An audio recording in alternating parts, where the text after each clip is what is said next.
English premier লিগে club Leicester city midfielder Hamza Chowdhury আজ ২ June ২০২৫ সকালে ঢাকায় পৌঁছেছেন। তিনি এএফসি এশিয়ান কাপ বাছাই পর্বে সিঙ্গাপুরের বিপক্ষে ১০ই জুন অনুষ্ঠিতব্য ম্যাচে অংশগ্রহণের জন্য এসেছেন।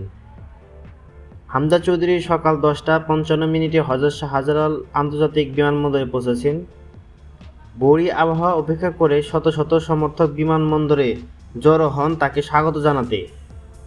নরসিংদী থেকে আসা আশিক নামের এক সমর্থক বলেন, টিকিট পাইনি, তাই কষ্ট করে এত দূর থেকে এসেছি।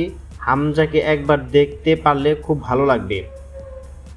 বাংলাদেশ ফুটবল ফেডারেশনের তিনি নির্বাহী সদস্য বিমানবন্দরে হামজাকে স্বাগত জানান।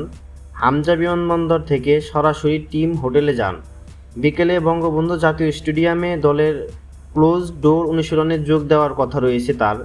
ম্যাচ প্রস্তুতি ও সম্ভাব্য অভিষেক। বাংলাদেশ দল ৪ জুন ভুটানের বিপক্ষে একটি প্রস্তুতি ম্যাচ খেলবে। কোচ হেভিয়ার ক্যাব্রেরা হামজাকে এই ম্যাচে বিশ্রাম দিতে পারেন। এক্ষেত্রে ১০ই জুন সিঙ্গাপুরের বিপক্ষে ম্যাচে দেশের মাঠে তার অভিষেক হতে পারে।